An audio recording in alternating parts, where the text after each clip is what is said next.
ಪಾದಕ್ಕೆ ಚಿಕಿತ್ಸೆ, ಜೀವಕ್ಕೆ ಕುತ್ತು, ಆರೋಗ್ಯವಂತ ಮಗು ಸಾವು. ಮಿಮ್ಸ್ ಆಸ್ಪತ್ರೆಯಲ್ಲಿ ಎಡವಟ್ಟು, ಸಾನ್ವಿ ಸಾವು ಯಾರು ಹೊಣೆ?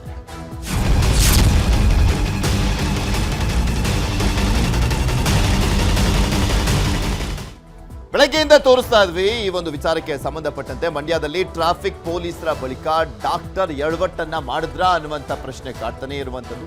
ಬೆಳಗ್ಗೆಯನ್ನು ಕೂಡ ಅಷ್ಟೇ ನಾವು ಅಲ್ಲಿನ ಉಸ್ತುವಾರಿ ಸಚಿವರು ಮತ್ತು ಒಂದ್ ಕಡೆ ಅಲ್ಲಿನ ನಿರ್ದೇಶಕರನ್ನ ಕೂಡ ಮಾತನಾಡಿಸಿದಂಥ ಸಂದರ್ಭದಲ್ಲಿ ಒಬ್ಬೊಬ್ಬರು ಒಂದೊಂದು ರೀತಿಯಾಗಿ ಕ್ಲಾರಿಟಿಯನ್ನ ಕೊಡ್ತಾ ಇದ್ದಾರೆ. ಆದ್ರೆ ಆ ಕುಟುಂಬದವರ ಆಕ್ರೋಶ ಮಾತ್ರ ಮಿಮ್ಸ್ ಆಸ್ಪತ್ರೆ ಆವರಣದಲ್ಲಿ ಮುಂದುವರೆದಿದೆ. ಮಿಮ್ಸ್ ಆಸ್ಪತ್ರೆಯಲ್ಲಿ 7 ವರ್ಷದ ಬಾಲಕಿ ಸಾವನ್ನಪ್ಪಿದ್ದು, ಕಾಲಿನ ಗಾಯಕ್ಕೆ ಅಡ್ಮಿಟ್ ಆಗಿದ್ದಂತ ಬಾಲಕಿ ಸಾವನ್ನಪ್ಪಿದಂತ ಒಂದು ಪ್ರಕರಣ. ಅದು ವ್ಯತಿರಿಕ್ತ ಔಷಧಿ ಕೊಟ್ಟಿದ್ರಿಂದ ಬಾಲಕಿ ಸಾವನ್ನಪ್ಪಿರುವಂತ ಆರೋಪವನ್ನ ಅವರ ಕುಟುಂಬದವರು ಮಾಡ್ತಾ ಇದ್ದಾರೆ. ಮಿಮ್ಸ್ ವೈದ್ಯರ ವಿರುದ್ಧ ಪೋಷಕರು ಪ್ರತಿಭಟನೆಯನ್ನ ಮುಂದುವರಿಸಿದ್ದಾರೆ. ಪೋಸ್ಟ್ ಮಾರ್ಟಂಗೆ ಮೃತದೇಹ ಮೈಸೂರಿಗೆ ರವಾನೆ ಮಾಡಲಾಗಿರುವಂಥದ್ದು. ಪೋಸ್ಟ್ ಮಾರ್ಟಂ ಮಾಡುವಂತ ನಿಟ್ಟಿನಲ್ಲಿ ಮೈಸೂರಿಗೆ ಕಳಿಸಲಾಗಿದೆ ಮೃತದೇಹವನ್ನ. ಯಾರೆಲ್ಲ ಚಿಕಿತ್ಸೆಯನ್ನ ಕೊಟ್ಟರು, ಏನೆಲ್ಲ ಔಷಧಿಯನ್ನ ಕೊಟ್ಟರು, ಮರಣೋತ್ತರ ಪರೀಕ್ಷೆ ಜೊತೆ FSLಗೂ ಕೂಡ ಸ್ಯಾಂಪಲ್ ಅನ್ನ ಕಳಿಸಲಾಗುತ್ತೆ. ಪೋಷಕರು ಕುಟುಂಬಸ್ಥರಿಗೆ ನ್ಯಾಯ ಕೊಡಿಸುವಂತ ಭರವಸೆಯನ್ನ ಕೂಡ ಕೊಡಲಾಗಿದೆ. ತಪ್ಪಿತಸ್ಥ ವೈದ್ಯರ ವಜಾ ಮಾಡಲಿಕ್ಕೆ ಪೋಷಕರು ಒತ್ತಾಯವನ್ನು ಮಾಡ್ತಾ ಇದ್ದಾರೆ.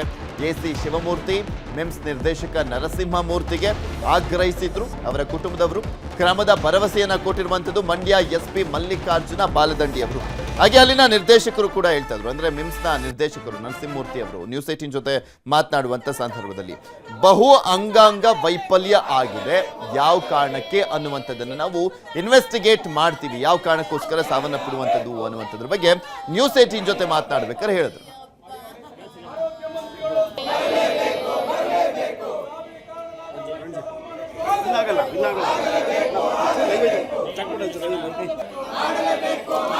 ಮಗುವಿಗೆ ಸ್ವಲ್ಪ ಸೀರಿಯಸ್ ಆಗಿ ಸಂಜೆ ಹೊತ್ತು ICUಗೆ ಶಿಫ್ಟ್ ಮಾಡಿ ಅಲ್ಲಿ ರಾತ್ರಿ ಹೊತ್ತು ಮಗುವಿಗೆ ಒಂದು ಸಾವಾಗಿದೆ.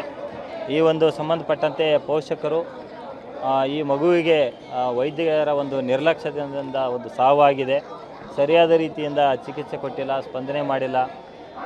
ಹೀಗಾಗಿ ನಮಗೆ ಅವರ ಮೇಲೆ ಒಂದು ದೂರಿದೆ ಅಂಥೇಳಿ ನಿನ್ನೆ ರಾತ್ರಿನ ಸಹಿತ ಪೋಷಕರು ನಮಗೆ ತಿಳಿಸಿದರು. ಮತ್ತು ಇವತ್ತು ಬೆಳಿಗ್ಗೆ ಸಹಿತ ಹಲವಾರು ಸಂಘಟನೆಯವರು ಸಹಿತ ಮತ್ತು ಮಗುವಿನ ಪೋಷಕರು ಎಲ್ಲ ಸೇರಿ ಈ ಒಂದು ಮಿಮ್ಸ್ ಕಚೇರಿ ಮುಂದೆ ಪ್ರತಿಭಟನೆ ಸಹಿತ ಮಾಡಿದರು. ಈ ಹಿನ್ನೆಲೆಯಲ್ಲಿ ನಾನು ಸಹಿತ ಸ್ಥಳಕ್ಕೆ ಬಂದು ಮತ್ತು ಹಿರಿಯ ವೈದ್ಯಾಧಿಕಾರಿಗಳ ಜೊತೆ ಸಹಿತ ಮಾತಾಡಿದ್ದೀನಿ, ಮಾನ್ಯ ಜಿಲ್ಲಾಧಿಕಾರಿಗಳವ್ರ ಜೊತೆ ಸಹಿತ ಮಾತಾಡಿದ್ದೀವಿ. ಮಗುವಿಗೆ ಸಾವಿಗೆ ನ್ಯಾಯ ಕೊಡಿಸುವ ನಿಟ್ಟಿನಲ್ಲಿ ಎಲ್ಲ ಕ್ರಮಗಳನ್ನು ಕೈಗೊಳ್ಳುವ ಬಗ್ಗೆ ನಾವು ಮಾತಾಡಿದ್ದೀವಿ. ಇಲ್ಲ, ಇದು FIR ಡೈರೆಕ್ಟಾಗಿ FIR ಮಾಡೋಕ್ಕೆ ಬರಲ್ಲ. ನಾವು ಇದೊಂದು ಅನುಮಾನಾಸ್ಪದ ಸಾವು ಮತ್ತು ನಿರ್ಲಕ್ಷ್ಯತನದಿಂದ ಸಾವು ಅಂತೇಳಿ ಒಂದು ತೆಗೆದುಕೊಂಡು ಅದಾದಮೇಲೆ ಪೋಸ್ಟ್ ಮಾರ್ಟಮ್ ಆಗಿ ಮತ್ತು ಮೆಡಿಕಲ್ ಬೋರ್ಡ್ನ ಒಂದು ಒಪಿನಿಯನ್ ತೆಗೆದುಕೊಂಡು ಅದ್ರ ಪ್ರಕಾರ ನಾವು ಯಾರು ಸಂಬಂಧಪಟ್ಟವ್ರು ಯಾರಿದ್ದಾರೆ ಅವ್ರ ಮೇಲೆ ರಾತ್ರಿ ಆಪ್ರೇಷನ್ ಮಾಡಿದ್ರು. ಗುರುವಾರ ಮಾಡ್ದೇಟ್ಗೆ ವಾಡ್ಗ ಕಳಿಸ್ದೇಟ್ಗೆ ನನ್ನ ಮಗಳು ನನ್ನ ಜೊತೆ ಮಾತಾಡಿದ್ಲು. ನಾನು ಚೆನ್ನಾಗ ಅವನಿಗೆ ಕಾನಮ್ಮ ಆಪ್ರೇಷನ್ ಆಯಿತು ಅಂದರು. ನಾನು ಶುಕ್ರವಾರ ಪುನಃ ಮಧ್ಯಾಹ್ನಕ್ಕೆ ಬಂದು ಫೋನಲ್ಲಿ ಮಾತಾಡಿ ಬಂದು ಹಿಂಗೆ ಆಯ್ತಲ್ಲ ಮಗಳೇ ಅಂದರೆ, ನಾನು ಚೆನ್ನಾಗ ಅವನಿಗೆ ಕಾನಮ್ಮ ನೀನು ಅಳ್ಬೇಡ ಅಂತ ಕಣ್ಣೀರ ಸೀಡ್ತಲ್ಲ ಮಗಳೇ. ಆವತ್ತಿಗೆ ಜ್ವರ ಬತ್ತು, ವಾಮಿಂಟ್ ಆಯಿತು ಅಂತ ಫೋನ ಮಾಡ್ದಟ್ಗೆ ನನ್ನ ಜೀವ ಇಳಿನಿಲ್ಲೋ. ನಾನು ಅನ್ನನೂ ಉಣಿಸ್ತಿ, ನೀರನ್ನು ಕುಡಿಸ್ತಿ, ಎಲ್ಲನೂ ಮಾಡ್ದೆ, ಕೂತ್ಕೊಂಡೆಲ್ಲ ಉಂಡು ಅಮ್ಮ ನಾನು ಮನೆ ಕತ್ತೀನಿ ಹೋಗ್ಬಿಟ್ಬಮ್ಮ ನೀನು ಅಂತ ನನಗೆ ಮಗಳು ಬಾಯ ಮಾಡಿದ್ಲು. ನಾನು ಚೆನ್ನಾಗಿ ಅಂದ್ಲು. ಆಮೇಲೆ ನನ್ನ ಊರಿಗೆ ಕಳಿಸ್ಬಿಟ್ರು. ಇವರು ನನ್ನ ಮನೆಯವರೇ ಇಲ್ಲಿದ್ರು. ಟ್ರೀಟ್ಮೆಂಟು ನಡೀತಾ ಇದೆ, BP ಡೌನ್ ಆಗದೆ ಅಂದ್ಬಿಟ್ಟು ICUಗೆ ಹಾಕಿದ್ರು. ಅವಳು ಒಬ್ಬಳೆ ಮಗಳು ನನಗೆ ಕಾನಪ್ಪೋ. ಮಂಡ್ಯದ ಮಿಮ್ಸ್ ಆಸ್ಪತ್ರೆಯಲ್ಲಿ ಬಾಲಕಿ ಸಾವಿನ ಕೇಸ್ಗೆ ಸಂಬಂಧಪಟ್ಟಂತೆ ಬಾಲಕಿ ಸಾವಿನ ಬಗ್ಗೆ ಮಿಮ್ಸ್ ಡೈರೆಕ್ಟರ್ ಸ್ಪಷ್ಟನೆಯನ್ನ ಕೊಟ್ಟಿದ್ದಾರೆ. ಚಿಕಿತ್ಸೆಯಲ್ಲಿ ಎಡವಟ್ಟಾಗಿಲ್ಲ ಅಂತ ಹೇಳಿಕೆಯನ್ನ ಕೊಟ್ಟಿದ್ದಾರೆ. ನ್ಯೂಸ್ 18 ಜೊತೆ ಮಾತನಾಡಿದ್ರು ಅವರು. ಮಿಮ್ಸ್ ನಿರ್ದೇಶಕ ನರಸಿಂಹಮೂರ್ತಿ ಮಾತನಾಡುವಂಥ ಸಂದರ್ಭದಲ್ಲಿ ನಮ್ಮ ಕಡೆಯಿಂದ ವೈದ್ಯರಿಂದ ಯಾವುದೇ ಎಡವಟ್ಟಾಗಿಲ್ಲ, ಕಾಲಿಗೆ ಗಾಯವಾಗಿದ್ದಾಗ 4 ದಿನ ಬೇರೆ ಬೇರೆ ಕಡೆ ತೋರಿಸ್ಕೊಂಡು ಬಂದಿದ್ದಾರೆ ಅವರು. ಬಾಲಕಿಗೆ ಸರ್ಜರಿ ಬಳಿಕ ಆರೋಗ್ಯದಲ್ಲಿ ಏರುಪೇರಾಗಿದೆ. ಬಹು ಅಂಗಾಂಗ ವೈಫಲ್ಯದಿಂದ ಸಾವಾಗಿದೆ ಅಂತ ಹೇಳಿದ್ದಾರೆ. ಬಹು ಅಂಗಾಂಗ ವೈಫಲ್ಯ ಯಾಕಾಯಿತು ಅಂತ ತನಿಖೆಯನ್ನ ಮಾಡ್ತಾ ಇದ್ದೇವೆ ಅಂತ ಮಿಮ್ಸ್ ಡೈರೆಕ್ಟರ್ ಹೇಳಿಕೆಯನ್ನ ಕೊಟ್ಟರು ನ್ಯೂಸ್ 18ಗೆ. ಇಲ್ಲ, ಇಲ್ಲಿ ಏನೂ ಇಲ್ಲ, ಎಲ್ಲ ಅಸಿಸ್ಟೆಂಟ್ ಪ್ರೊಫೆಸರ್ಗಳೇ ನೋಡಿ ಇಮಿಡಿಯೇಟ್ ನಾವು KYR ಹಾಕಿ ಅವ್ರಿಗೆ ಏನ್ ಟ್ರೀಟ್ಮೆಂಟ್ ಬೇಕು ಅದನ್ನ ನಮ್ಮ ವೈದ್ಯರು ಕೊಟ್ಟಿದ್ದಾರೆ. ಮಗುವಿಗೆ ಅದು 4 ದಿವಸ ಹಿಂದೆ ಏನೋ ಕಾಲ್ ಮೇಲೆ ಕಲ್ಲು ಬಿದ್ದಿತ್ತಂತೆ, ಪುಟ್ಟ ಮೇಲೆ ಬಿದ್ದ ಮೇಲೆ ಅದೇನಾಗಿದೆ 4 ದಿವಸ ಅಲ್ಲಿ ತೋರಿಸಿದ್ದಾರೆ. ತೋರಿಸಿದ ಮೇಲೆ ಆಮೇಲೆ ನೋವೆಲ್ಲ ಕಡಿಮೆ ಆಗಿಲ್ಲ ಅಂತ ಇಲ್ಲಿಗೆ ಬಂದಿದ್ದಾರೆ. ಇಮಿಡಿಯೇಟ್ ಆಗಿ ನಾವು ನೋಡಿಸಿ ಇನ್ವೆಸ್ಟಿಗೇಷನ್ ಮಾಡಿಸಿ ಎಕ್ಸ್ರೇ ಮಾಡಿಸಿ ಅದನ್ನ ಮೂಳೆ ಮುರಿದಿಂದ ನೋಡ್ಬಿಟ್ಟು KYR ಹಾಕಿದ್ದಾರೆ. ಹಾಕಿದ ಮೇಲೆ ಮತ್ತೆ ಆಪರೇಷನ್ ಆದ್ಮೇಲೆ ನಾವು ವಾರ್ಡ್ ಶಿಫ್ಟ್ ಮಾಡಿದ್ವಿ. ವಾರ್ಡ್ ಶಿಫ್ಟ್ ಮೇಲೆ ಒಂದು 2-3 ಅವರ್ಸ್ ಚೆನ್ನಾಗಿತ್ತು ಮಗು. ಅದಾದ್ಮೇಲೆ ಏನಾಯ್ತು ಅಂದ್ರೆ ಸೆಪ್ಟಿಸೀಮಿಯಾ ಅಂತ ಆಗಿರ್ತದೆ. ಸೆಪ್ಟಿಸೀಮಿಯಾ ಅಂದ್ರೆ ಈಗ ಅದು 4 ದಿವಸದಿಂದ ಆಗಿದೆ ಅಲ್ಲ, ಬ್ಲಡ್ ಎಲ್ಲ ಕಲೆಕ್ಟ್ ಆಗಿ ಅಲ್ಲಿ ಇನ್ಫೆಕ್ಷನ್ ಆಗಿರ್ತದೆ. ಆ ಇನ್ಫೆಕ್ಷನ್ ಬ್ಲಡ್ ಸ್ಪ್ರೆಡ್ ಆಗಿ ಸೆಪ್ಟಿಸೀಮಿಯಾ ಆಗಿ ಆತರ ಮತ್ತೆ ICU ಶಿಫ್ಟ್ ಮಾಡಿ ICU ಅಲ್ಲೂ ಟ್ರೀಟ್ಮೆಂಟ್ ಕೊಟ್ಟು ಅದು ಮಗುಗೆ ಮಲ್ಟಿ ಆರ್ಗನ್ ಫೇಲ್ಯೂರ್ ಆಗಿ ಈ ತರ ಡೆತ್ ಆಗಿದೆ. ಈಗ ಆಸ್ಪತ್ರೆಗೆ ಬಂದಾಗ ಎಲ್ಲ ಸರಿ ಇರ್ತಾರೆ ಮೇಡಮ್, ಬರ್ಬೇಕಾದ್ರೆ ಏನಾಗಿರ್ತದೆ ಒಳಗಡೆ ಏನ್ ಬಾಡಿಯಲ್ಲಿ ಏನಾಗಿರ್ತದೆ ಅದನ್ನ ನಾವು ಅವ್ರಿಗೆ ಗೊತ್ತಿರಲ್ಲ. ಬಾಡಿಯಲ್ಲಿ ಇನ್ಫೆಕ್ಷನ್ ಆಗಿ ಅದು ಸ್ಪ್ರೆಡ್ ಆದಾಗ ಅದು ಇಮಿಡಿಯೇಟ್ಲಿ ಬಾಡಿ ರೆಸ್ಪಾಂಡ್ ಮಾಡಲ್ಲ, ಆ ತರ ಸೆಪ್ಟಿಸಿಮಿಯಾ ಆಗಿರ್ತದೆ. ಅದಕ್ಕೋಸ್ಕರ ಸೆಪ್ಟಿಕ್ ಶಾಕ್ ಆಗಿ ಪೇಷಂಟ್ ಈಗ ಮಲ್ಟಿ ಆರ್ಗನ್ ಫೇಲ್ಯೂರ್ ಆಗಿದೆ ಮೇಡಮ್. ಟೈಮ್ ಟು ಟೈಮ್ ಪೋಷಕರ ಗಮನಕ್ಕೆ ತಂದ್ಬಿಟ್ಟೆ ನಾವು ಚಿಕಿತ್ಸೆ ಕೊಡ್ತಾ ಇದ್ದೀವಿ ಮೇಡಮ್ ಏನಾಗಿದೆ ಅಂತ. ನಾವು ಇನ್ವೆಸ್ಟಿಗೇಷನ್ಸ್ ಎಲ್ಲ ರೆಗ್ಯುಲರ್ ಆಗಿ ಇನ್ವೆಸ್ಟಿಗೇಷನ್ ಮಾಡಿ ಅವರಿಗೆ ಅಪ್ಡೇಟ್ ಮಾಡ್ತಾನೆ ಇದ್ವಿ. ಈ ತರ ಹಂಗ ಆಗ್ತಾ ಇದೆ ಬಾಡಿಯಲ್ಲಿ ಅಂತಾನೆ ಹೇಳ್ತಾನೆ ಇದ್ದಾರೆ ನಮ್ಮ ನಿಯೋನಾಟಾಲಜಿಸ್ಟ್ ಅಲ್ಲಿ. ಬಾಲಕಿ ಸಾವಿನ ಬಗ್ಗೆ ಮಂಡ್ಯ ಉಸ್ತುವಾರಿ ಸಚಿವರಾಗಿರುವಂತ ಚಲುವರಾಯಸ್ವಾಮಿ ಅವರು ಕೂಡ ನ್ಯೂಸ್ 18 ಜೊತೆ ಮಾತನಾಡಿದ್ರು. ಏನಾಗಿದೆ ಏನು ಎತ್ತ ಅನ್ನುವಂಥ ತನಿಖೆ ಮಾಡಿಸಿ ನಂತರ ಕ್ರಮ ಕೈಗೊಳ್ತೀವಿ, ಸೂಚನೆಯನ್ನ ಕೊಟ್ಟಿದ್ದೇನೆ ಅಂತ ಕೂಡ ಹೇಳಿದ್ದಾರೆ. ಬೆಳಿಗ್ಗೆ ಮಾತನಾಡಿದ್ದೀನಿ, DCR ಕಳಿಸಿದ್ದೀನಿ. ಸೊ ತಕ್ಷಣ ತನಿಖೆಗೆ ಆದೇಶ ಮಾಡಕ್ ಹೇಳಿದ್ದೀನಿ. ಸೊ ಯಾರು ತಪ್ಪಿದೆ ಅವ್ರ ಮೇಲೆ ಕ್ರಮ ತಗೋತೀವಿ. ಈಗ ಸದ್ಯಕ್ಕೆ ಏನು ಅಟೆಂಡ್ ಮಾಡ್ಲಿಕ್ಕೆ ಸಾಧ್ಯನೋ ಅದನ್ನ ಅಟೆಂಡ್ ಮಾಡ್ಲಿಕ್ಕೆ ಹೇಳಿದ್ದೀನಿ. ನಾನು ಇಲ್ಲಿ ಕೂತ್ಕೊಂಡು ಏನಾಗಿತ್ತು ಅನ್ನೋದಕ್ಕಿಂತ ತನಿಖೆ ಮಾಡಿದಾಗಲೇ ಅದ್ರ ರಿಪೋರ್ಟ್ ಬರೋದು. ನಮಗೂ ಮಗು ಸಾವಿನ ಬಗ್ಗೆ ನೋವಿದೆ. ಕೂಡ್ಲೇ ತನಿಖೆ ಮಾಡಿ ಸೂಕ್ತವಾದಂತ ಕ್ರಮ ತಗೋತೀವಿ. ಅದು ಏನ್ ನ್ಯಾಯ ಬೇಕೋ ಒದಗಿಸ್ತೀವಿ. ನಮ್ಮ DCRಗೆ ಖಂಡಿತ ಈಗ್ಲೇನೆ ವಿತಿನ್ 24 hours ರಿಪೋರ್ಟ್ ಬೇಕಂತ ಹೇಳಿದೀವಿ. ಸೊ ಆ ಫ್ಯಾಮಿಲಿ ಕುಟುಂಬದ ಬಗ್ಗೆ ನಾವೇನು ಸರ್ಕಾರದಿಂದ ಅವರಿಗೆ ಸೌಲಭ್ಯ ಅಥವಾ ಇನ್ನೊಂದು ಮಾಡ್ಲಿಕ್ಕೆ ಸಾಧ್ಯ ನಾನು ಮುಖ್ಯಮಂತ್ರಿಯವರ ಆಫೀಸ್ಗೂ ತಿಳಿಸಿದ್ದೀನಿ, ಅಟೆಂಡ್ ಮಾಡ್ತೀನಿ. ಇದ್ರ ಬಗ್ಗೆ ಇನ್ನಷ್ಟು ಮಾಹಿತಿಯನ್ನು ಕೊಡ್ತಾ ಹೋಗ್ತಾರೆ ನಮ್ಮ ಮಂಡ್ಯದ ಪ್ರತಿನಿಧಿ ಸುನಿಲ್ ಗೌಡ ನಮ್ಮ ಜೊತೆ ನೇರ ಸಂಪರ್ಕದಲ್ಲಿ ಜಾಯ್ನ್ ಆಗಿದ್ದಾರೆ. ಸುನಿಲ್, ಬೆಳಗ್ಗೆಯಿಂದಲೂ ಕೂಡ ತೋರಿಸ್ತಾ ಇದ್ವಿ, ಅಲ್ಲಿನ ನಿರ್ದೇಶಕರನ್ನ ಬೆಳಗ್ಗೆನೆ ಮಾತನಾಡಿಸಿದ್ವಿ, ಚಲುವರಾಯಸ್ವಾಮಿ ಅವ್ರನ್ನೂ ಕೂಡ ಬೆಳಗ್ಗೆನೆ ಮಾತನಾಡಿಸಿದ್ವಿ. ಪ್ರೆಸೆಂಟ್ ಏನಾಗ್ತಾ ಇದೆ, ಯಾಕೆಂದ್ರೆ ಈ ಪ್ರಕರಣಕ್ಕೆ ಸಂಬಂಧಪಟ್ಟಂತೆ ಕಂಪ್ಲೀಟ್ ಆಗಿ ವೈದ್ಯರ ತಪ್ಪು ಅನ್ನುವಂಥದ್ರ ಬಗ್ಗೆ ಪ್ರತಿಭಟನೆಯನ್ನ ಮುಂದುವರಿಸಿದ್ರು. ಈಗಲಾದ್ರೂ ಸಮಾಧಾನ ಆಗಿದಾರ, ಅವ್ರನ್ನ ಮನವೊಲಿಸುವಂತ ಕೆಲಸ ಆಗಿದೆಯಾ? ಈಗಷ್ಟೇ ಸ್ವಲ್ಪ ಮಟ್ಟಿಗೆ ಸಮಾಧಾನ ಆಗಿದ್ದಾರೆ ಅಂತಾನೆ ಹೇಳ್ಬೋದು. ಯಾಕಂದ್ರೆ ಈ ಒಂದು ಹೋರಾಟದಲ್ಲಿ ಹೋರಾಟಗಾರರು ಜೊತೆಗೆ ಕುಟುಂಬಸ್ಥರು ಕೂಡ ಸಾಕಷ್ಟು ಆಕ್ರೋಶವನ್ನ ವ್ಯಕ್ತಪಡಿಸಿದ್ರು. ವೈದ್ಯರ ಎಡವಟ್ಟಿನಿಂದ ಬಾಲಕಿ ಸಾವನ್ನಪ್ಪಿದ್ದಾಳೆ ಅನ್ನುವಂತ ಆರೋಪವನ್ನ ಮಾಡಿದ್ರು. ಹೀಗಾಗಿ ಬೆಳಗಿನಿಂದ ಸಾಕಷ್ಟು ಆಕ್ರೋಶಗಳು ಹೊರ ಬರ್ತಾ ಇದ್ವು. ಜೊತೆಗೆ ಏನು ಮಂಡ್ಯ ಮಿಮ್ಸ್ ಆವರಣದಲ್ಲಿ ಕುಳಿತು ಆಕ್ರೋಶಗಳನ್ನ ವ್ಯಕ್ತಪಡಿಸ್ತಾ ಇದ್ರು. ಹೀಗಾಗಿ ಅಧಿಕಾರಿಗಳು ಮಂಡ್ಯ ಮಿಮ್ಸ್ ಆವರಣಕ್ಕೆ ಬಂದ್ರು. ಏನ್ ಪ್ರತಿಭಟನೆ ನಡೀತಾ ಇತ್ತು, ಈ ಪ್ರತಿಭಟನೆ ಜಾಗಕ್ಕೆ ಮಂಡ್ಯ SP ಆಗಿರ್ತಕ್ಕಂತ ಮಲ್ಲಿಕಾರ್ಜುನ ಬಾಲ್ದಂಡಿ ಅವರು ಆಗಮಿಸಿದ್ರು. ಹಾಗೆ ADC ಅವರು ಕೂಡ ಆಗಮಿಸಿದ್ರು. ಈ ಒಂದು ಸ್ಥಳದಲ್ಲಿ ಆ ಹೋರಾಟಗಾರರೇನಿದ್ರು ಅವರ ಮನವನ್ನ ಒಲಿಸ್ಲಿಕ್ಕೆ ಪ್ರಯತ್ನವನ್ನ ಪಟ್ರು.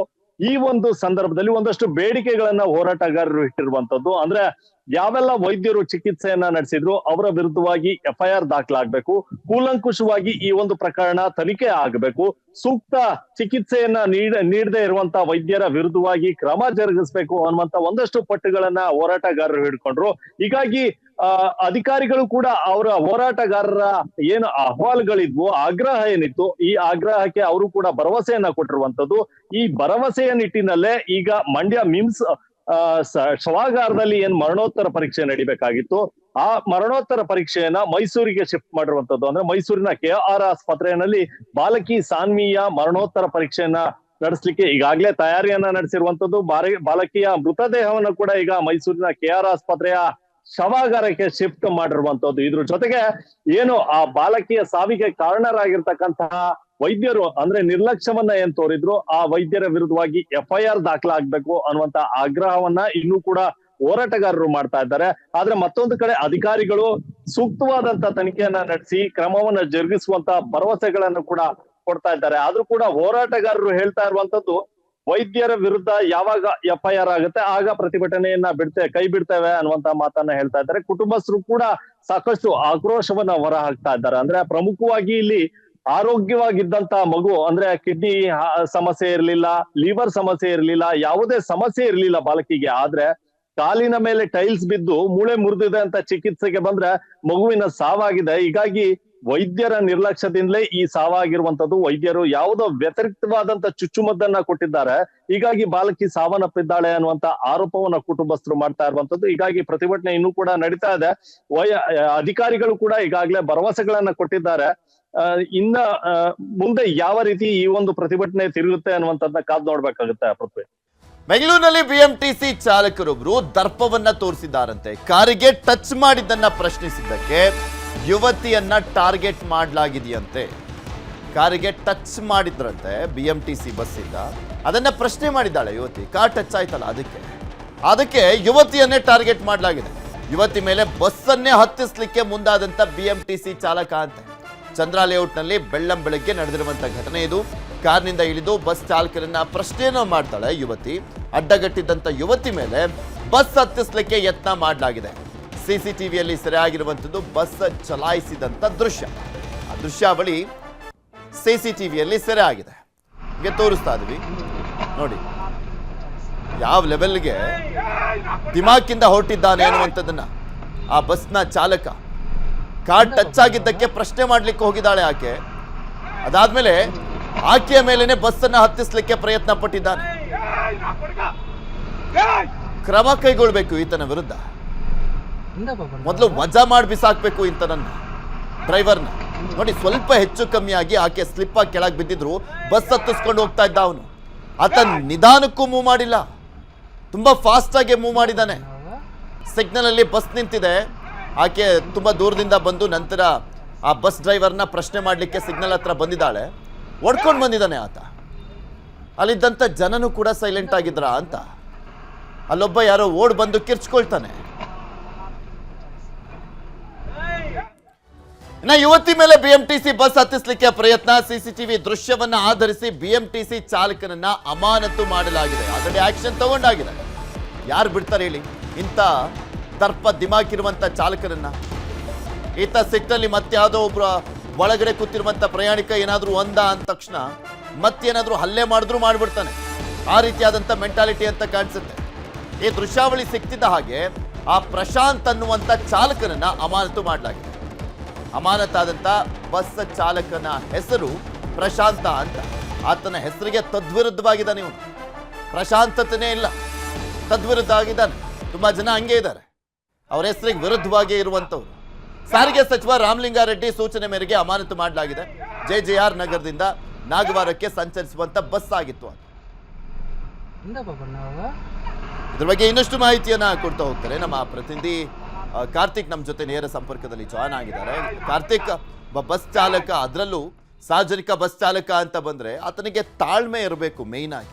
ಯಾಕೆಂದ್ರೆ ಪ್ರಯಾಣಿಕರು ಬರ್ತಾ ಇರ್ತಾರೆ, ಏನೇನೋ ಅಂತ ಇರ್ತಾರೆ, ಅದನ್ನೆಲ್ಲ ಸಹಿಸ್ಕೊಳ್ಳುವಂತ ಶಕ್ತಿನೂ ಕೂಡ ಇರಬೇಕು. ಆದ್ರೆ ಈತನೇ ತಪ್ಪು ಮಾಡಿದ್ದಾನೆ, ಪ್ರಶಾಂತ ಅನ್ನುವಂಥವ್ರು. ತಪ್ಪು ಮಾಡಿದ ಮೇಲೂ ಕೂಡ ಅದನ್ನ ಒಪ್ಕೊಳ್ಳೋದಿರ್ಲಿ, ಅಟ್ಲೀಸ್ಟ್ ಮಾತನಾಡಿ ಬಗೆಹರಿಸ್ಕೊಳ್ಳೋದು ಬಿಟ್ಟು ಪ್ರಶ್ನೆಯನ್ನ ಮಾಡಿದಂಥವ್ರ ಮೇಲೇನೆ ಬಸ್ಸನ್ನ ಹತ್ಸ್ಲಿಕ್ಕೆ ಹೋಗಿದ್ದಾನೆ ಅಂದ್ರೆ ಇನ್ಯಾವ ರೀತಿಯಾಗಿ ದಿಮಾಕಿರನ್ನ, ದರ್ಪ ಇರನ್ನ ಈತನಿಗೆ? ಸರಿಯಾದಂತ ಒಂದು ಕ್ರಮವನ್ನ ಈಗ BMTC ಅವರು ಕೈಗೊಂಡಿದ್ದಾರೆ ಅಂತ ಹೇಳಿದ್ರೆ ತಪ್ಪಾಗ್ಲಿಕ್ಕಿಲ್ಲ.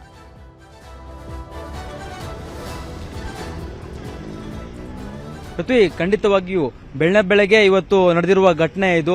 ಬೆಳಗ್ಗೆ 8 ಗಂಟೆಯಿಂದ 9 ಗಂಟೆಯ ಸುಮಾರಿಗೆ ಈ ಒಂದು ಘಟನೆ ನಡೆದಿದೆ ಅಂತ ಹೇಳಲಾಗ್ತಾ ಇದೆ.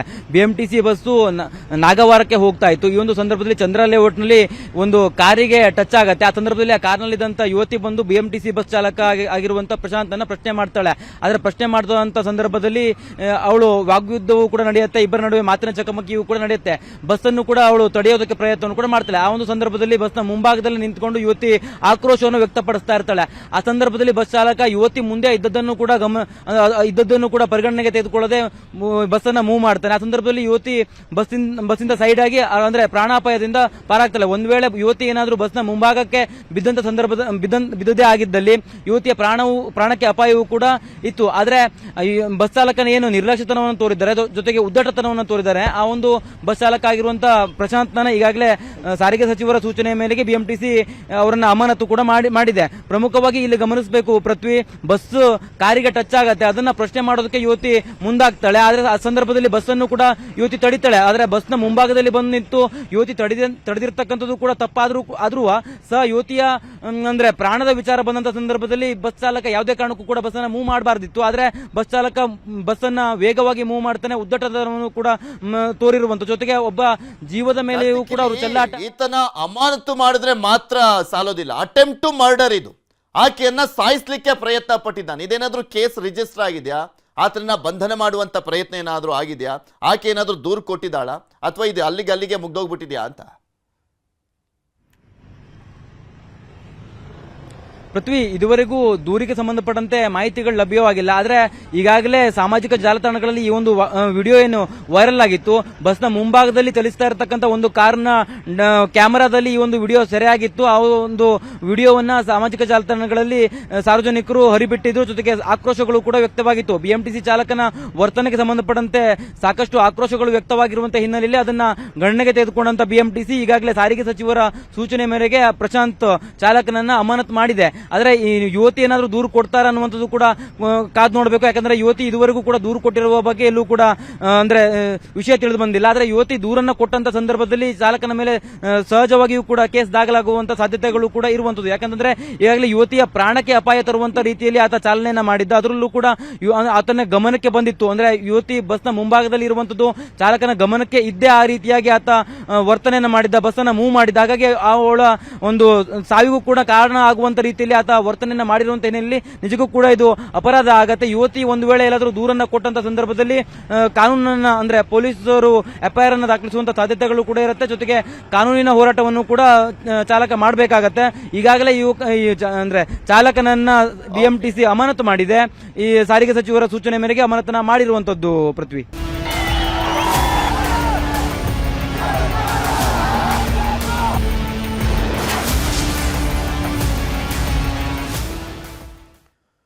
ಮಾಗಡಿ ರಾಮನಗರಕ್ಕೆ ಹೇಮಾವತಿ ನೀರು ಬಿಡುಗಡೆಗೆ ವಿರೋಧವನ್ನ ವ್ಯಕ್ತಪಡಿಸಲಾಗಿತ್ತು. ನಿನ್ನೆ ಜೋರಾಗಿ ಪ್ರತಿಭಟನೆಯನ್ನ ಮಾಡಿದ್ರು. ಅವರುಗಳ ಮೇಲೆ 11ಕ್ಕೂ ಹೆಚ್ಚು ಜನರ ಮೇಲೆ ಎಫ್ಐಆರ್ ಅನ್ನ ದಾಖಲು ಮಾಡಲಾಗಿದೆ.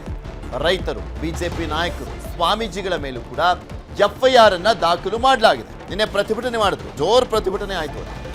ಜೆಸಿಬಿಗಳ ಮುಖಾಂತರ ಅಲ್ಲಿದ್ದಂಥ ಪೈಪ್ಗಳನ್ನೆಲ್ಲವನ್ನು ಕೂಡ ಧ್ವಂಸ ಮಾಡುವಂತ ಕೆಲಸ ಕೂಡ ಆಯಿತು. ಈ ಸಂದರ್ಭದಲ್ಲಿ ತುಮಕೂರು ನಗರ ಶಾಸಕ ಜ್ಯೋತಿ ಗಣೇಶ್, ತುರುವೇಕೆರೆ ಶಾಸಕ ಎಂಟಿ ಕೃಷ್ಣಪ್ಪ, ಹಾಗೆ ಗುಬ್ಬಿಯ ಬಿಜೆಪಿ ನಾಯಕ ದಿಲೀಪ್ ಕುಮಾರ್ ಮತ್ತೆ ಬಿಜೆಪಿ ಜಿಲ್ಲಾಧ್ಯಕ್ಷ ಹೆಬ್ಬಾಕ ರವಿ, ಸ್ವಾಮೀಜಿಗಳ ಮೇಲೂ ಕೂಡ ಎಫ್ಐಆರ್ ಅನ್ನ ಹಾಕಲಾಗಿದೆ. ಕಲ್ಲು ತೂರಾಟ, ಕರ್ತವ್ಯಕ್ಕೆ ಅಡ್ಡಿ ಸೇರಿದಂತೆ ಹಲವು ಪ್ರಕರಣಗಳನ್ನ ದಾಖಲು ಮಾಡಲಾಗಿದೆ. ಇನ್ನಷ್ಟು ಜನರು ಆ ಎಫ್ಐಆರ್ ಅಲ್ಲಿ ಅವರ ಹೆಸರನ್ನು ಉಲ್ಲೇಖ ಮಾಡುವಂತ ಸಾಧ್ಯತೆ ಇದೆ ಅಂತ ಕೂಡ ಹೇಳಲಾಗ್ತಾ ಇದೆ. ಈ ಎಫ್ಐಆರ್ ದಾಖಲಾಗ್ತಿದ್ದ ಹಾಗೆ ಬಿಜೆಪಿ ನಾಯಕರುಗಳೆಲ್ಲ ಕೂಡ ಜೆಡಿಎಸ್ನವರು ಕೂಡ ಆಕ್ರೋಶವನ್ನು ವ್ಯಕ್ತಪಡಿಸ್ತಾ ಇದ್ದಾರೆ. ರೈತರ ಕಿಚ್ಚು ಬ್ರಹ್ಮೋತ್ಸಂಗೆ ಹೊರಹೊಮ್ಮಿದೆ. ಯಾವುದೇ ಕಾರಣಕ್ಕೂ ನಾವು ಈ ಕೆಲಸ ನಡೆಯೋಕ್ಕೆ ಬಿಡಲ್ಲ. ಮತ್ತು ಏನು ಕಾನೂನು ಪ್ರಕಾರ ಏನು ಅವ್ರು ಮಾಡಬೇಕು, ಈ ಗ್ರಾವಿಟಿ ಮೂಲಕ ಏನು ಎಕ್ಸ್ಪ್ರೆಸ್ ಕೆನಲ್ಲು ಮಾಡೋದು ನಿಲ್ಲಿಸಿ ವೈಡ್ನಿಂಗ್ ಮಾಡಿ ಕೆನಲಲ್ಲಿ ನೀರು ಹೋಗ್ತಾಯಿದೆ, ಅದರಲ್ಲಿ ನೀರು ತಗೊಂಡು ಹೋಗಲಿ ಅಂತ ನಮ್ಮ ಒತ್ತಾಯ. ನಾವು ಇವರು ಏನೇ ತಿರ್ಗಾ ಕೆಲಸ ಕಾಮಗಾರಿ ಮಾಡ್ತೀವಿ ಅಂತ ಏನು ಹೊರಟ್ರೆ ನಾವು ಯಾವುದೇ ಕಾರಣಕ್ಕೂ ಇವ್ರನ್ನ ಕೆಲಸ ಮಾಡೋಕ್ಕೆ ಬಿಡಲ್ಲ. ನಮ್ಮ ತಾಲೂಕಿನಲ್ಲಾಗ್ಬೋದು, ತುಮಕೂರು ಜಿಲ್ಲೆ ರೈತರು, ಮಠಾಧಿಪತಿಗಳು ಮತ್ತು ಎಲ್ಲ ರೈತ ಸಂಘದ ಮುಖಂಡರುಗಳು, ಎಲ್ಲ ಪಕ್ಷಾತೀತವಾಗಿ ಇದು ಹೋರಾಟ. ಯಾವುದು ಒಂದು ಪಕ್ಷದ ಹೋರಾಟ ಅಲ್ಲ, ಇದು ರೈತರ ಪಕ್ಷ. ರೈತರು ಹೋರಾಟ ಕಿಚ್ಚೆತ್ತಿದೆ. ಮತ್ತು ಇವ್ರ ಕಾನೂನು ಪ್ರಕಾರ ಏನಿದೆ, ಟೆಕ್ನಿಕಲ್ ಕಮಿಟಿ ಏನಿದೆ, ಅದನ್ನು ಪಬ್ಲಿಕ್ ಹಿಯರಿಂಗಲ್ಲಿ ಆಗು ಹೋಗುಗಳನ್ನ ಚರ್ಚೆ ಮಾಡಬೇಕು. ಇವ್ರು ಬೇಕಾದಂತೆ ಫೋರ್ಸಲ್ಲಿ ಟೆಕ್ನಿಕಲ್ ರಿಪೋರ್ಟ್ನ ಬರೆಸಿದ್ದಾರೆ. ಡಿ.ಕೆ. ಶಿವಕುಮಾರ್ ಅವರು ಜನಗಳಿಗೆ, ತುಮಕೂರು ಜಿಲ್ಲೆ ಜನಗಳಿಗೆ ಮೋಸ ಮಾಡಿ ತಮ್ಮ ಕನಸಿನ ಕೂಸು ರಾಮನಗರದ ಎಕ್ಸ್ಪ್ರೆಸ್ ಕೆನಲ್ನ ಮಾಡೋಕ್ಕೆ ಮುಂದುವರೆದಿದ್ದಾರೆ. ಇನ್ನು ಪಕ್ಷಭೇದ ಮರೆತು ತುಮಕೂರಲ್ಲಿ ನೀರಿಗಾಗಿ ಹೋರಾಟವನ್ನ ಮಾಡಲಾಗ್ತಾ ಇತ್ತು. ಅವೈಜ್ಞಾನಿಕವಾಗಿ ಹಠಕ್ಕೆ ಬಿದ್ದು ರಾಮನಗರಕ್ಕೆ ನೀರನ್ನ ಕೊಂಡೊಯ್ಯಲಾಗ್ತಾ ಇದೆ. ಎಫ್ಐಆರ್ ಅನ್ನ ಹಾಕಿ ಬೆದರಿಸುವಂತ ತಂತ್ರ ಅಂತ ಬಿಜೆಪಿ ಎಂಎಲ್ಸಿ ರವಿಕುಮಾರ್ ಸಿಟ್ಟನ್ನ ಹೊರಹಾಕಿದ್ದಾರೆ.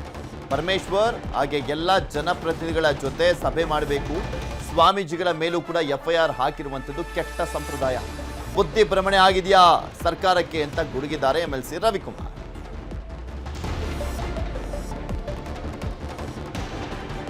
ಎಫ್ಐಆರ್ ದಾಖಲಾಗಿರುವಂತ ವಿಚಾರಕ್ಕೆ ಸಂಬಂಧಪಟ್ಟಂತೆ ಆಕ್ರೋಶವನ್ನು ವ್ಯಕ್ತಪಡಿಸಿದ್ದಾರೆ ಎಂಎಲ್ಸಿ ರವಿಕುಮಾರ್. ಈ ಬಗ್ಗೆ ಇನ್ನಷ್ಟು ಮಾಹಿತಿಯನ್ನ ಕೊಡ್ತಾ ಹೋಗ್ತಾರೆ ನಮ್ಮ ತುಮಕೂರಿನ ಪ್ರತಿನಿಧಿ ವಿಠಲ್ ನಮ್ಮ ಜೊತೆ ಸಂಪರ್ಕದಲ್ಲಿ ಜಾಯ್ನ್ ಆಗ್ತಾ ಇದ್ದಾರೆ. ವಿಠಲ್, ಸ್ವಾಮೀಜಿಗಳು ಸೇರಿದಂತೆ ಯಾರ್ಯಾರ ಹೆಸರೆಲ್ಲ ಎಫ್ಐಆರ್ ನಲ್ಲಿ ಉಲ್ಲೇಖ ಆಗಿರುವಂಥದ್ದು, ಇದು ಇನ್ನಷ್ಟು ಯಾವ ರೀತಿಯಾಗಿ ಈ ಹೋರಾಟಕ್ಕೆ ಕಿಚ್ಚನ್ನ ಹಚ್ಚುವಂತ ಸಾಧ್ಯತೆ ಇದೆ ಅಂತ? ಪೃಥ್ವಿ, ಖಂಡಿತ ಈ ಒಂದು ಹೋರಾಟಕ್ಕೆ ಈ ಒಂದು ಎಫ್ಐಆರ್ ವಿಚಾರ ಏನಿದೆ ನಿಜಕ್ಕೂ ಕೂಡ ಮತ್ತಷ್ಟು ಕಿಚ್ಚು ಹಚ್ಚುವಂತ ಸಾಧ್ಯತೆ ಇದೆ. ಯಾಕಂದ್ರೆ ಸ್ವಾಮೀಜಿಗಳು ಕೇವಲ ಎಸಿ ರೂಮ್ ನಲ್ಲಿ ಕೂತ್ಕೊಂಡು ಬೇರೆ ಏನೋ ಮಾಡ್ಕೊಂಡು ಅಥವಾ ಬೇರೆ ಏನು ಸಾರ್ವಜನಿಕರಲ್ಲಿ ಭಕ್ತಿ ಅರಿವನ್ನು ಮೂಡಿಸೋ ಜೊತೆಗೆ ಇವತ್ತು ಏನು ಅಂದ್ರೆ ನಿನ್ನೆ ಏನು ಒಂದು ಅರ್ಥಗರ್ಭಿತವಾದ ಒಂದು ಪ್ರತಿಭಟನೆ ಆಯ್ತು. ಅಂದ್ರೆ ನೀರನ್ನ ತುಮಕೂರು ಜಿಲ್ಲೆಗೆ ಸಂಬಂಧಪಟ್ಟಂತೆ ಆ ಒಂದು ಪ್ರತಿಭಟನೆಯಲ್ಲಿ ಸ್ವಾಮೀಜಿಗಳು ಭಾಗಿಯಾಗಿದ್ರು. ಜೊತೆಗೆ ಅವರು ಸಾರ್ವಜನಿಕರಂತೆ ರೈತರೊಂದಿಗೆ ತಮ್ಮ ಒಂದು ಸಂಪೂರ್ಣವಾದ ಬೆಂಬಲವನ್ನ ಕೊಟ್ಟು ಅವರು ಕೂಡ ಒಂದು ಜನರ ನೂಕಾಟ ತಳ್ಳಾಟದಲ್ಲಿ ಭಾಗಿಯಾಗಿದ್ರು. ಸೊ ಈ ಒಂದು ವೇಳೆಯಲ್ಲಿ ನಿನ್ನೆ ಸಾಕಷ್ಟು ಒಂದು ಅಹಿತಕರ ಘಟನೆಗಳು ಕೂಡ ನಡೆದವು. ಅಂದ್ರೆ ಪೊಲೀಸ್ ಮೇಲೆ ಕಲ್ಲು ಬೀಸೋದಾಗಿರ್ಬೋದು ಅಥವಾ ಅಲ್ಲಿ ಕಾಮಗಾರಿ ನಡೀತಿದ್ದಂತ ಸ್ಥಳದಲ್ಲಿ ಸ್ವತಃ ರೈತರುಗಳ JCB ಯಂತ್ರಗಳನ್ನ ಚಲಾಯಿಸ್ಕೊಂಡು ಓಡಾಡಿದಿರ್ಬೋದು. ಇದೆಲ್ಲ ಸಂಪೂರ್ಣವಾಗಿ ಪೊಲೀಸ್ ಕ್ಯಾಮ್ರಾಗಳಲ್ಲಿ ಜೊತೆಗೆ ಮಾಧ್ಯಮಗಳ ಕ್ಯಾಮ್ರಾಗಳಲ್ಲಿ ಕವರ್ ಆಗಿತ್ತು. ಇದಕ್ಕೆ ವಿಚಾರ ಸಂಬಂಧಪಟ್ಟಂತೆ ಈಗಾಗಲೇ ತುಮಕೂರು ಜಿಲ್ಲಾ ಪೊಲೀಸರು ಅಂದ್ರೆ ಪೂರ್ತಿ ಜಿಲ್ಲಾಡಳಿತ ಎಫ್ಐಆರ್ ಅಸ್ತ್ರವನ್ನ ಬಿಟ್ಟಿರ್ತಕ್ಕಂಥದ್ದು. ಇದರಲ್ಲಿ ರೈತರು ನಮ್ಮ ಮೇಲೆ ಯಾವುದೇ ರೀತಿಯಾದಂತ ಎಫ್ಐಆರ್ ಆಗಲಿ ಯಾವುದೇ ರೀತಿಯಾದಂತ ಕ್ರಮ ಆಗ್ಲಿ ನಾವು ಫೇಸ್ ಮಾಡ್ತೀವಿ ಅಂತ ಹೇಳ್ತಾ ಇದ್ದಾರೆ. ಅಲ್ಲದೆ ಏನಾದ್ರೂ ಒಂದು ವೇಳೆ ಸ್ವಾಮೀಜಿಗಳ ಮೇಲೆ ಏನಾದ್ರೂ ಯಾವುದೇ ಭಾಗಿಯಾದಂತ ಯಾವುದೇ ಸ್ವಾಮೀಜಿಗಳ ಮೇಲೆ ಎಫ್ಐಆರ್ ಆಗಿದ್ದೆ ಆದ್ರೆ ಇದು ಖಂಡಿತ ಬೇರೆನೇ ರೂಪರೇಷ ಪಡ್ಕೊಳ್ಳುತ್ತೆ. ಅಲ್ಲ ವಿಠಲ್, ಮತ್ತೊಂದ್ ಕಡೆ ಈ ತರ ಎಫ್ಐಆರ್ಗಳು ಸಹಜವಾಗಿ ಮತ್ತಷ್ಟು ಆಕ್ರೋಶಕ್ಕೆ ಕಾರಣ ಆಗುತ್ತೆ, ನೋ ಡೌಟ್. ಇನ್ನು ಒಂದ್ ಕಡೆ ಮಾಗಡಿ ಬಾಲಕೃಷ್ಣ ಅವರು ಶಾಸಕರು, ಅವರು ಕೂಡ ಉರಿಯೋ ಬೆಂಕಿಗೆ ಇನ್ನಷ್ಟು ತುಪ್ಪ ಸುರಿಯುವಂತ ಕೆಲಸವನ್ನ ಮಾಡ್ತಾ ಇದ್ದಾರೆ, ಅದು ಕೂಡ ಕಾಣಿಸ್ತಾ ಇದೆ. ಮತ್ತು ಒಂದ್ ಕಡೆ ತೇಪೆ ಹಚ್ಚುವಂತ ಕೆಲಸವನ್ನ ಕುಣಿಗಲ್ ಶಾಸಕ ರಂಗನಾಥ್ ಅವರು ಮಾಡ್ತಾ ಇದ್ದಾರೆ. ಇಷ್ಟೆಲ್ಲ ಆಗ್ತಾ ಇದೆ, ಹೈಡ್ರಾಮಾಗಳಾಗ್ತಾ ಇದೆ. ಅಲ್ಲಿನ ಉಸ್ತುವಾರಿ ಸಚಿವರು, ಗೃಹ ಸಚಿವರಾಗಿರುವಂತ ಪರಮೇಶ್ವರ್ ಅವರಿಗೆ ಒಂದು ಸಭೆಯನ್ನ ಕೂಡ ಕರೀಲಿಕ್ಕೆ ಆಗ್ತಾ ಇಲ್ವಾ? ಸಮಾಧಾನ ಮಾಡ್ಲಿಕ್ಕೆ ಆಗ್ತಾ ಇಲ್ವಾ? ಅಥವಾ ಏನಿದೆ ವಸ್ತುಸ್ಥಿತಿ ಅನ್ನುವಂಥದ್ದನ್ನ ವಿವರಿಸ್ಲಿಕ್ಕೆ ಆಗ್ತಾ ಇಲ್ವಾ?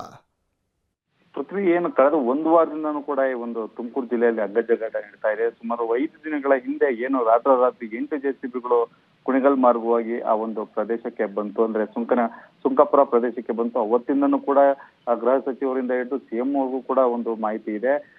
ಗೃಹ ಸಚಿವರು ಮನಸ್ಸು ಮಾಡಿದ್ದೇ ಆಗಿದ್ರೆ ಇಲ್ಲಿ ಈ ಭಾಗದ ರೈತರು ಏನು ಗುಬ್ಬಿ ತಾಲೂಕು, ಶಿರಾ, ತುಮಕೂರು ಗ್ರಾಮಾಂತರ, ತುಮಕೂರು ನಗರದ ರೈತರುಗಳನ್ನ ಸೇರಿಸಿ ಅಥವಾ ಶಾಸಕರನ್ನ ಸೇರಿಸಿ ಅಥವಾ ಮುಖಂಡಗಳನ್ನ ಸೇರಿಸಿ ಒಂದು ಸಭೆ ನಡೆಸಬಹುದಿತ್ತು. ಸಾಧಕ ಬಾಧಕಗಳ ಬಗ್ಗೆ ಒಂದು ಮುಕ್ತ ಮನಸ್ಸಿನ ಒಂದು ಚರ್ಚೆ ನಡೆಸಬಹುದಿತ್ತು. ಚರ್ಚೆ ನಡೆಸಿ ಮುಂದಿನ ಕ್ರಮಗಳ ಬಗ್ಗೆ ಅಥವಾ ಮುಂದೆ ಏನೇನೆಲ್ಲ ಆಗುತ್ತೆ ಅಥವಾ ತುಮಕೂರು ಜಿಲ್ಲೆಗೆ ಅನ್ಯಾಯ ಆಗದಲ್ಲೇ ಇರ್ತಾರೆ ಯಾವ ರೀತಿ ಒಂದು ನೋಡ್ಕೊಳ್ತೀವಿ ಅನ್ನೋದ್ರ ಬಗ್ಗೆ ಒಂದು ಆಶ್ವಾಸನೆ ಕೊಟ್ಟು ಮುಂದಿನ ನೋಡ್ಕೋಬಹುದಿತ್ತು. ನಮ್ಗೆ ನಮ್ ಕೊರಟಗೆರೆಗೆ ಏನಿದೆ ಸಂಬಂಧ ಇಲ್ಲ ಅಂದ್ಬಿಟ್ಟು ಬರೀ ಕೊರಟಗೆರೆಗೆ ಮಾತ್ರ ಸೀಮಿತ ಆಗ್ಬಿಟ್ಟಿದಾರ ಪರಮೇಶ್ವರ್ ಅವರು? ತುಮಕೂರು ಜಿಲ್ಲಾ ಉಸ್ತುವಾರಿ ಸಚಿವ ಅನ್ನುವಂಥದ್ದೇ ಮರ್ತು ಬಿಟ್ಟಿದಾರಾ? ಎತ್ತಿನ ಹೊಳೆ ನೀರು ಬರೋದ್ರಿಂದ ಸೊ ಕೊರಟಗೆರೆ, ಮಧುಗಿರಿ 2 ಕ್ಷೇತ್ರಗಳು ಸೇಫ್ ಅಂತ ಹೇಳ್ಬೋದು. ಯಾಕಂದ್ರೆ ಈಗ ಆಲ್ರೆಡಿ ಮುಂದಿನ ಜನವರಿಯಿಂದ ಅಲ್ಲಿ ನೀರ್ ಬಿಡಲಾಗ್ತದೆ ಅಂತ ಹೇಳಲಾಗ್ತದೆ. ಸೊ ಹಂಗಾಗಿ ಅವ್ರ ಕ್ಷೇತ್ರದ ಬಗ್ಗೆ ಅಷ್ಟು ತಲೆ ಕೆಡ್ಸ್ಕೊಂಡಿಲ್ಲ ಅಂತ ಹೇಳ್ಬೇಕು ಪೃಥ್ವಿ. ಓಕೆ, ಧನ್ಯವಾದ ವಿಠಲ್ ನಿಮ್ಮೆಲ್ಲ ಮಾಹಿತಿಗಾಗಿ. ಕನ್ನಡದ ಬಗ್ಗೆ ವಿವಾದಾತ್ಮಕ ಹೇಳಿಕೆಯನ್ನ ಕೊಟ್ಟಿದ್ದಂತ ಕಮಲ್ ಹಾಸನ್ ಕ್ಷಮೆ ಕೇಳಲೇಬೇಕು ಅಂತ ನಟಿ ರಚಿತಾ ರಾಮ್ ಆಗ್ರಹಿಸಿದ್ದಾರೆ. ಹುಬ್ಬಳ್ಳಿಯಲ್ಲಿ ಮಾತನಾಡಿರುವಂತ ಅವರು, ಎಲ್ಲರೂ ತಮ್ಮ ಮಾತೃಭಾಷೆಯನ್ನ ಮರೆಯಬಾರದು. ಅವರ ಮಾತಿಂದ ಕನ್ನಡಿಗರಿಗೆ ನೋವಾಗಿದೆ. ನಮ್ಮ ಭಾಷೆ ಬಗ್ಗೆ ಮಾತನಾಡಿದ್ರೆ ನಾವು ಯಾಕೆ ಸುಮ್ಮನಿರಬೇಕು? ಕಮಲ್ ಹಾಸನ್ ಕ್ಷಮೆ ಕೇಳಲೇಬೇಕು. ಚಿತ್ರ ಬ್ಯಾನ್ ಬಗ್ಗೆ ದೊಡ್ಡವರು ನಿರ್ಧಾರ ಕೈಗೊಳ್ತಾರೆ ಅಂತ ಹೇಳಿದ್ದಾರೆ. ಅವ್ರು ತಪ್ಪಾಗಿ ನಮಗೆ ಅವರ ಒಂದು ಸ್ಟೇಟ್ಮೆಂಟಲ್ಲಿ ಒಂದೆಲ್ಲೋ ಒಂದು ಮಾತಲ್ಲಿ ನಮ್ಗೆಲ್ರಿಗೂ ತಪ್ಪು ಆಗಿದೆ, ನಮಗೆ ನೋವಾಗಿರೋದ್ರಿಂದ ಖಂಡಿತವಾಗ್ಲೂ ಸರ್ ಕ್ಷಮೆ ಕೇಳಬೇಕು. ಕಮಲ್ ಹಾಸನ್ ಸರ್ ಬಗ್ಗೆ ನಾನು ದೊಡ್ಡ ಅಭಿಮಾನಿ. ಅವರ ಒಂದು ಕಲಾ ಸೇವೆಗೆ and his contribution to our Indian film industry is humongous. ಅವರ ಒಂದು ಪ್ರೊಫೆಷನ್ ಅಂತ ಬಂದಾಗ ನಾನು ತುಂಬ ಚಿಕ್ಕವಳು, ನಾನು ಅದ್ರ ಬಗ್ಗೆ ಮಾತಾಡೋ ಯೋಗ್ಯತೆನೇ ಇಲ್ಲ ನನಗೆ. ಅಷ್ಟು ದೊಡ್ಡ ಮಟ್ಟಕ್ಕೆ ಬೆಳೆದಿರುವಂಥ ಮಹಾನ್ ಕಲಾವಿದ. ಬಟ್ ಸ್ಟೇಟ್ಮೆಂಟ್ ಅಂತ ಬಂದಾಗ ನಾವು ಯಾರ ಬಗ್ಗೆನೂ ಮಾತಾಡಲ್ಲ. ಬಟ್ ನಮ್ಮ ಭಾಷೆ ಬಗ್ಗೆ ಅಂತ ಯಾರಾದ್ರ ಬಗ್ಗೆ ಮಾತಾಡಿದ್ರೆ ನಾವು ಯಾಕೆ ಸೈಲೆಂಟ್ ಆಗಿರೋಣ ಅಲ್ವಾ? ಸಾರಿ ಕೇಳಬೇಕಾಗತ್ತಲ್ವಾ, ಅಷ್ಟೇ. ಈ ಥರ ಸುದ್ದಿಗಳನ್ನ ನೋಡ್ತಾ ಹೋಗೋಣ ಎಕ್ಸ್ಪ್ರೆಸ್ ನ್ಯೂಸ್. ಫಿಲ್ಮ್ ಮಾಡ್ತಿದ್ದೀನಿ ಅಂತ ಮಹಿಳೆಯಿಂದ 92 ಲಕ್ಷ ಪಡೆದರಂತೆ. ಹಣ ವಾಪಸ್ ಕೇಳಿದಾಗ ಬೆದರಿಕೆ ಹಾಕಿದ್ರಂತೆ. ನಿರ್ಮಾಪಕ ಸೂರಪ್ಪ ಬಾಬು ವಿರುದ್ಧ ಬೆಂಗಳೂರಿನ ಅಮೃತಹಳ್ಳಿ ಠಾಣೆಯಲ್ಲಿ ಎಫ್ಐಆರ್. ಬೆಂಗಳೂರಿನಲ್ಲಿ ಮತ್ತೆ ಬಾಲ ಬಿಚ್ಚಿದ ಹಿಂದಿ ಬಾಲಗಳು. ಸ್ಕೂಟರ್ಗೆ ಆಟೋ ಟಚ್ ಆಗಿದ್ದಕ್ಕೆ ಚಪ್ಪಲಿಯಿಂದ ಚಾಲಕನಿಗೆ ಹಲ್ಲೆ. ಮಹಿಳೆಯನ್ನ ಠಾಣೆಗೆ ಕರೆಸಿ ಹೇಳಿಕೆ ಪಡೆದು ಕಳಿಸಿದ ಪೊಲೀಸರು. ಬೆಂಗಳೂರಲ್ಲಿ ನೇಪಾಳಿ ದಂಪತಿಯಿಂದ ಮನೆಗಳ್ಳತನ. ಉದ್ಯಮಿ ಫ್ಯಾಮಿಲಿ ತಿರುಪತಿಗೆ ಹೋದಾಗ 1.80 ಕೆಜಿ ಚಿನ್ನ, ನಗದು, ಗನ್ ಕದ್ದು ಎಸ್ಕೇಪ್. ಆರೋಪಿಗಳಿಗೆ ಬಲೆ ಬೀಸಿದ HCL ಪೊಲೀಸರು. ಹುಬ್ಬಳ್ಳಿ ಧಾರವಾಡಕ್ಕೆ ವಕ್ಕರಿಸಿದ ಕೊರೋನಾ. 11 ತಿಂಗಳ ಮಗುವಿನಲ್ಲಿ ಕೋವಿಡ್ ದೃಢ. ಕಿಮ್ಸ್ನಲ್ಲಿ ಚಿಕಿತ್ಸೆ. ಆರೋಗ್ಯ ಸ್ಥಿರವಾಗಿದೆ ಅಂತ ಜಿಲ್ಲಾಡಳಿತ ಸ್ಪಷ್ಟನೆ. ಶಿವಮೊಗ್ಗದ ತೀರ್ಥಹಳ್ಳಿಯಲ್ಲಿ ಒಂಟಿ ಸಲಗ ಎಂಟ್ರಿ. ಮಾಳೂರು ಗ್ರಾಮ ಪಂಚಾಯಿತಿ ವ್ಯಾಪ್ತಿಯಲ್ಲಿ ಗಜರಾಜ ಪುಂಡಾಟ. ಗ್ರಾಮಸ್ಥರು ವಿನಾಕಾರಣ ಮನೆಯಿಂದ ಆಚೆ ಬಾರದಂತೆ ಕಟ್ಟೆಚ್ಚರ.